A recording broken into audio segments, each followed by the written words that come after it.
I am Brett the Comic Novice. Welcome to my channel. In this episode, I'm going to be going over Batgirl, the year of the villain that ranged from July of 2019 all the way through January 1st of 2021. So, with that being said, let's get into the book. All right, so the books for Batgirl, Year of the Villain, the range, we have 37, 38, 39, 40, and even though this is entitled Oracle, this is one of the acetate books entitled Batgirl, 47, and the last one, 42. I actually like this one. I hope it comes across. I do know I had some issues with it, but let's begin.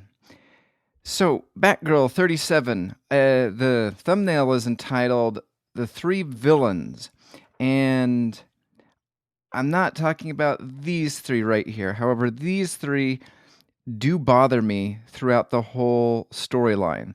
You have, the terrifying trio or whatever they're called. You have this fox person, this shark person, and the vulture person. And again, very being novice into comics, I don't know if they're actual people or if they're shark heads with people bodies, because when we get here, they have people are appendages and bodies, but shark head. I don't think that could. You'd have to have a really deformed head to have a vulture head. So I don't get who these people are. Anyway, they are trying to break in to find something that the vulture had found out about, and it is this, which is Oracle, which we find out has been housed, and they need to give the password fast. Now, here's the second villain of the story, and not Batgirl. This is Killer Moth, and I wish the storyline for Killer Moth would have actually gone on longer than it actually did. I think he should have been the villain that this story revolved around. Either that, or they just moved the Oracle storyline a lot faster, I think. And you'll see when we start talking about the three stories. This is kind of like the tale of two stories for Aquaman. There's kind of three stories I want to talk about, and the initial story is just one, but there's two others, and I'm kind of curious. We'll get to that later. So you have this really cool full page right here with Batgirl taking on Killer Moth, and Killer Moth basically taunting her, saying, "You don't understand. Let's see, don't underestimate me, Batgirl. I'm not the man I was. I've upgraded, spared no expense." And we find out that Killer Moth has literally sunken every single dime that he has so that he could get an offer from Lex Luthor, because that's what we're doing, the author from Lex Luthor. And one thing that I like that the villain not only discusses how much that he's like sinking into the things. You know, he has these nanites that he's attacking. We have a really good fight scene with Batgirl. But we get this from Batgirl, where he says, "How much is this fight going to cost me?"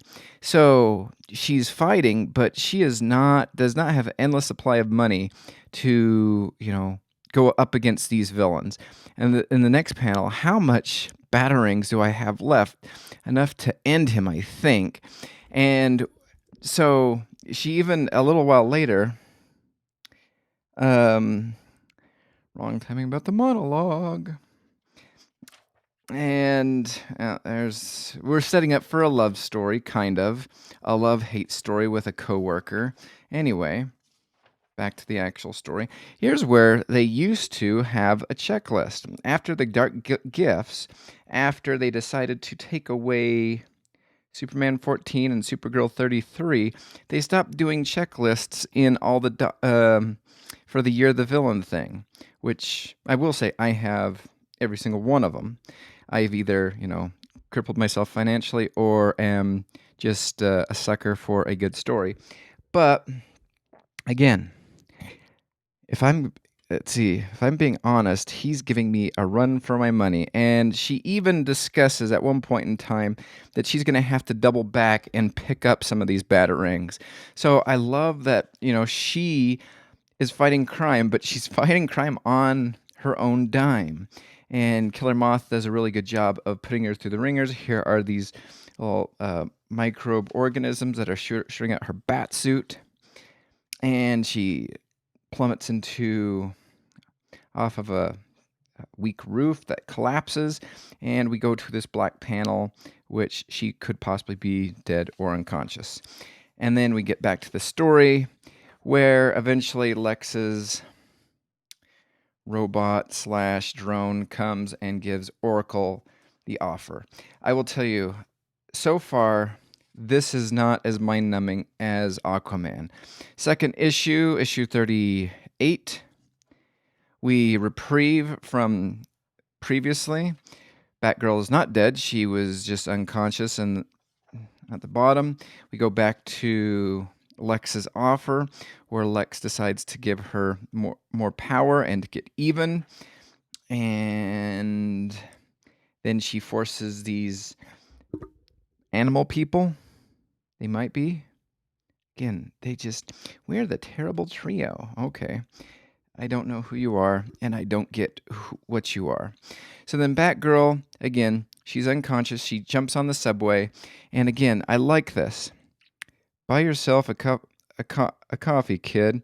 Here, looks like you could use this. No, I don't need your help. And then she has it, and she says, who am I kidding? Today, I totally need help, just not this kind of help. What? You don't need money?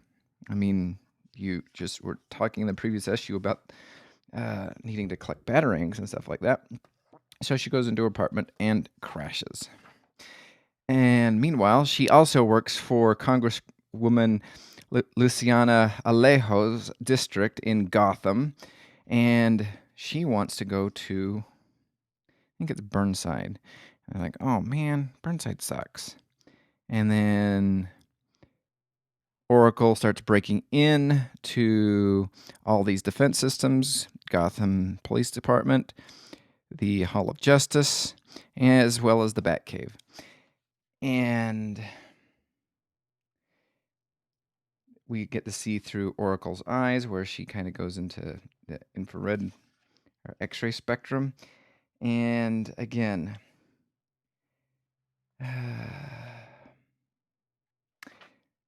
bad guys fighting bad guys, not really moving the storyline. So here's an interesting plot line right here. So the male interest at least he's interested in Barbara Gordon, on a previous page that I briefly skipped over, he was kind of concerned that she had bruises. And so she's like, no, I just train hard. And so we go to a gym where everybody's training. And I don't know how horrifying this actually should be or not, but let's see. We basically get to...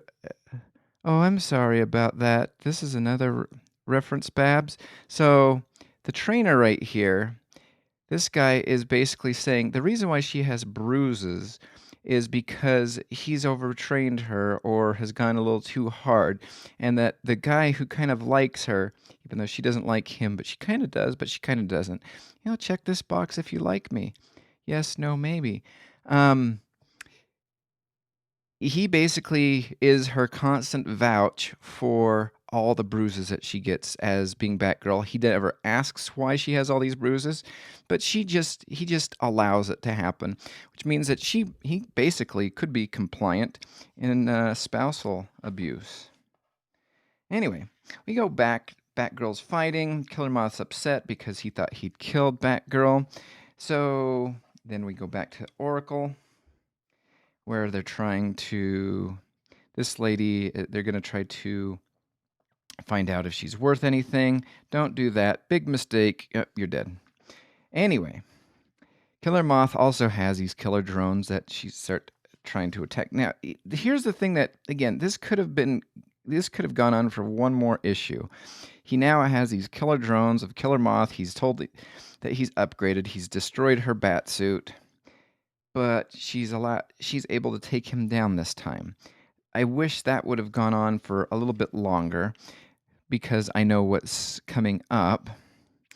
And then we have the love interest who does not like Batgirl. He's like, oh, you know let's see. You know they're hauling him away, but I see two villains here. You're just a menace, Batgirl. Oh, well, I'm not sure about your future love interest if you're going to do that. And then eventually we have the tease for the next up and coming Oracle Rising. So again, next issue number 39, Oracle Rising. We have this fight scene. Oh my gosh, what did I miss? Well, if you've been actually reading all of them, if you've been using the checklist that they stopped doing after this issue. Forget it. You'd know that Nightwing doesn't remember who he is and does do some vigilante fighting, but he is not fighting as Nightwing. So this is actually kind of a simulation. They're trying to figure out what's going on. And for some reason, this artificial intelligence doesn't understand that these human animal people are hungry and need food. And they're just trying to escape, possibly because she scares them, but also because they be hungry. Anyway, so Batgirl, here's your Snickers ad. Batgirl's trying to figure stuff out. She's in her light tower, and she's like, oh, Oracle, oh, I miss you. I miss also being Oracle, too. And then it kind of gives anybody who, like myself, didn't know that Batgirl was crippled and was in a wheelchair and called herself Oracle. And then we go back to Congresswoman Alejo's headquarters, where they decide that she needs to do some work in Burnside. It's improved, but we need to do some. And then Jason Bard, the love interest, who doesn't trust Batgirl, but really has a thing for Barbara Gordon. He's the same. She's the same person. Anyway, they decided that they were going to go on a road trip. Well, he decided. And she was going to go there because she has so much love for the place, and they're going to eat some food. And here's one thing that I do like about this. So as they're there, Burnside is totally cleaned up, rejuvenated, but you see these darker purple images of Batgirl swinging through, fighting crime, which, basically kind of cleaning up the city. And yeah, really good story. Then we get to meet Frankie, who is Barbara Gordon's friend, and she does not like Jason Bard. I've heard a lot about you, Jason. All bad, I'm sure. You're not wrong there. Oh, ouch. So, he actually is a human being. He's not an evil devil person, even though he does not like Batgirl. And then they find themselves in the rain, huddling under here. Rain stopped. Yeah, I should get home. I've never noticed how nice his eyes are. Ooh, she's falling for him. Then she tries to call her dad. She doesn't know that her dad is now evil. FYI, if you're not sure, you're the villain. Yeah, let's see. He's too busy acting strangely in Batman Superman. Let's see. And Batgirl is trying to figure out there's some robberies going on, and she sees this punk that she's used to, and the punk runs and says, "Save me, Batgirl!" And she's like, "What?" And then here's these two elderly school teachers. "Back off, Batgirl. I need these school supplies. The greater good is that kids get an education. If that means I will." So she's trying to figure, and she's like, "This is weird." And then, if you're not sure about that, see Justice League 25.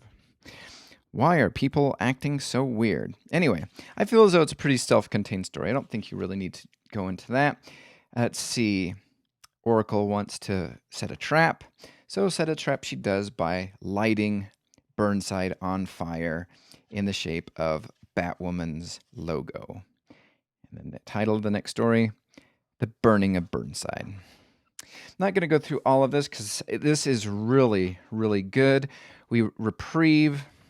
I just want to get to a couple points, and then I will move on and go on to the next two stories regarding Batgirl. So we have this blaze that's going, Snickers commercial. Back to the actual story. Let's see, where do I want? Okay. I like this kind of schematic. It kind of tells everybody where. However, to me, the schematic is kind of weird because Oracle's trying to find Batgirl. She doesn't know where she is. Frankie is following Oracle and Vulture, and these two are trying. So, who's finding my friends? It's a cool concept. I just don't think I particularly get it. So, Batgirl fighting the Fox. Commercial. Then, all right, then there's going to be, she's trying to blah, blah, blah. We'll get to that later. Actually, I will not. Here's the part that I'm confused by. Here is the shark guy. Not so fast, killer. I got to bring you in. I thought you were dead. That was the other guy. Okay, now I am confused. So, the other guy also had the head of a shark. Again, is this a costume head?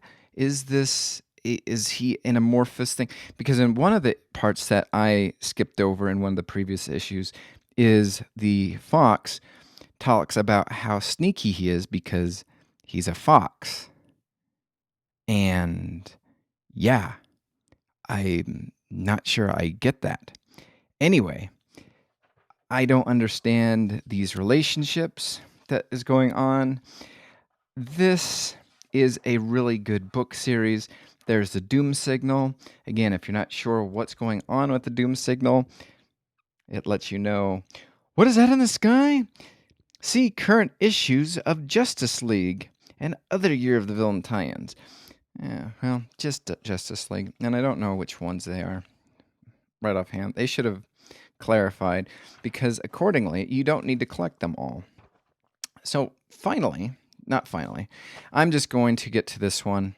This again is the acetate cover, which has Oracle. You'd think that the title of it was Oracle, but it's not. It is Batgirl. And then we have Barbara Gordon unconscious with some heart monitors.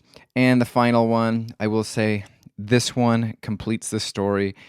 It's a good story. I actually did stop collecting Batgirl for two reasons. First, I was buying every single, like I said, Year of the Villain tagline, storyline issue. And also, I read the solicitations for the next one for 43, and that sounded dreadful. So I decided to stop buying them. This is a good story, but I want to go to the next two stories, and I don't mean in the comics. So, like I said, Batgirl, Year of the Villain, 3 villains, 3 series views, or I guess you could say 3 stories.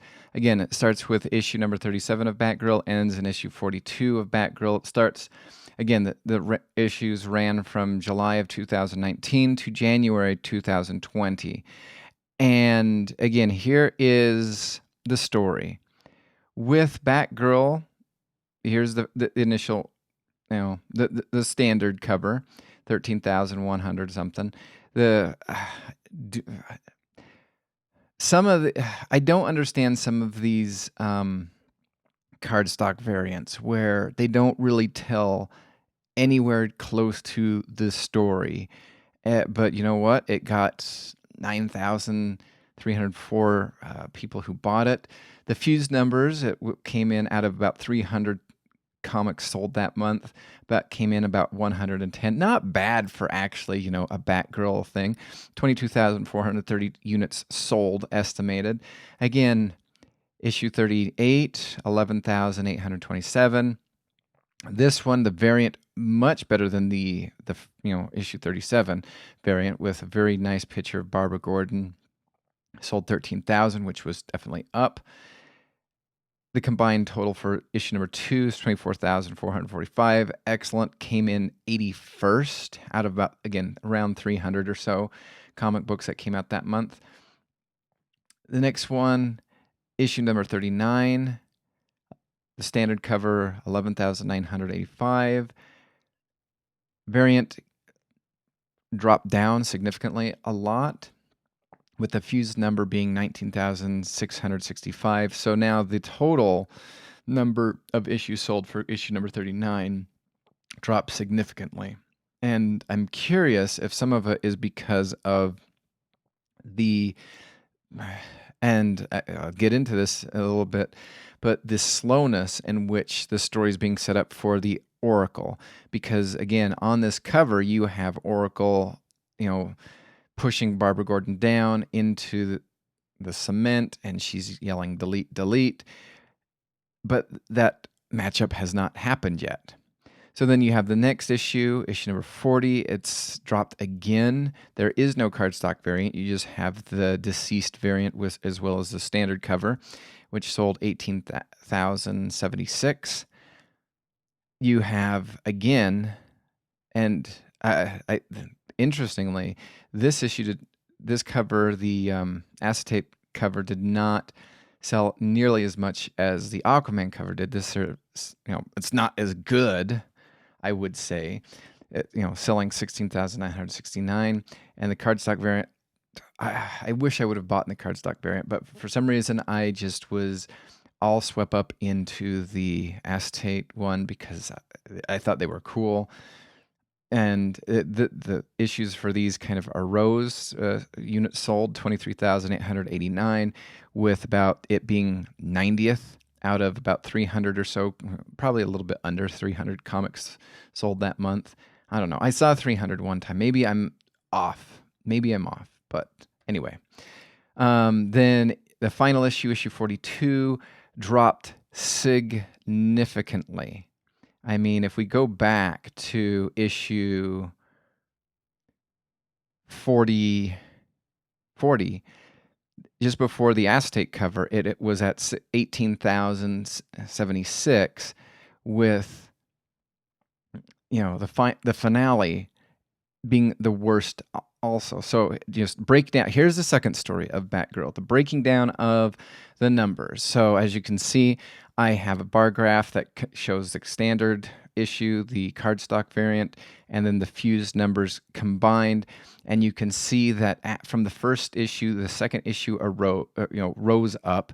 It was great. Again, I kind of understand why the people would have dropped off after 39, because I felt as though there's more of a storyline there with Killer Moth, or the storyline for Oracle has kind of stalled. Issue number 40 has dropped off even more significant.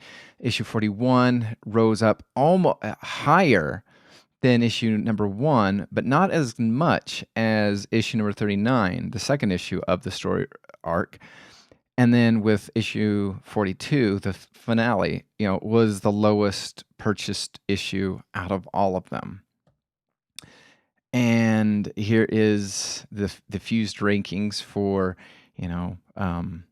how many sold, per, however many that came out during each month, with, again, the 38 being the most, with 40 being the least. It's, not the least, but out of the whole month's purchases. So that's the second story. This is the third story, and here's where I'd like to look at it, because I'm curious. I was kind of curious what was going on with Batgirl, because this run issue had a new artist and a new writer for Batgirl. So I wanted to look at the previous writers and issues to find out what was going on. So this was the last range, and these go over all of those ones. So issue number 30 sold 31,000. Holy cow. I think the highest for Batgirl, I'm just going to back it up just a little bit. The highest was 25,000. If we wanted to round up, 25,005. So the previous range, issue number 30 started off at 31,000. Then issue number 2 spiked and went up to about 33,000. Then third issue 32 dropped about 4,000, going down to 29,000. Issue number 33, I have no idea what happened in any of these stories, but whoa, it is dropping significantly.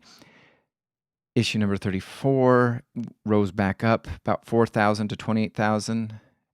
And then the last two, 26,000 and 23,794. So I'm curious what happened in this range. You can definitely see that there was interest and then interest lost. Here is also the stand-by-stand graph for the blue represents the previous story arc, and the red bar graph represents the Year of the Villain. And if you look at where they dropped off, issue number 36, which ended the previous arc, was basically kind of picked up where issue number 37 was. And I'm just curious if the writing or if the art or if it was both or whatever did such a horrible job to hurt Batgirl that people, after that story arc that started off with about 31,000 people purchasing it or units sold, just tanked because people just gave up on the line completely, not understanding that there was a new writer or new artist or both. So that's the second story. And then just to look at the trades. So Batgirl Volume 5, this is the trade previously to the trade that I broke down for issues. Sold 59. It was 59th in the trade sales, which sold 1,373 units at $16.99 per issue. The next one, the Old Enemies, the one that we looked at, the amount of people who bought that trade dropped off about by 300, same cover price of $16.99, and only 1,064 people bought that one. So I'm guessing that according to this story, this third story that I peeled back and looked at, that I'm going to guess that this Art of Crime, Volume 5, was a pretty good storyline. Volume 6, Old Enemies, it started deteriorating, but when they switched and got a different creator and artist, that the people who liked Batgirl just never came back to it because of, I don't know, the stinkeroonie of what 6 was. And some of the people that went around, and right now we don't know what the trade will be sold, I believe, in July of 2020 for the Oracle Rising. So right now there is no trade numbers for those, but be kind of curious to find out what those trade numbers are. But it's kind of interesting because I think I really enjoyed this. Again, I stopped picking it up because I was picking up almost every single DC range out there during the Year of the Villain run. And I just needed to find a couple that I either stunk and I didn't want to pick up, or that I just could live without. And I was just like, I could live without Batgirl. Then I read the solicitations, and the next storyline just did not sound interesting at all. And so that's where I ended. So I'm going to be curious to find out if Batgirl will eventually be canceled in the near future. I do give Oracle Rising a recommend. I enjoyed it. I feel as though I was able to, besides the whole terrible trio or whatever that I still don't get, still enjoyed the story nonetheless.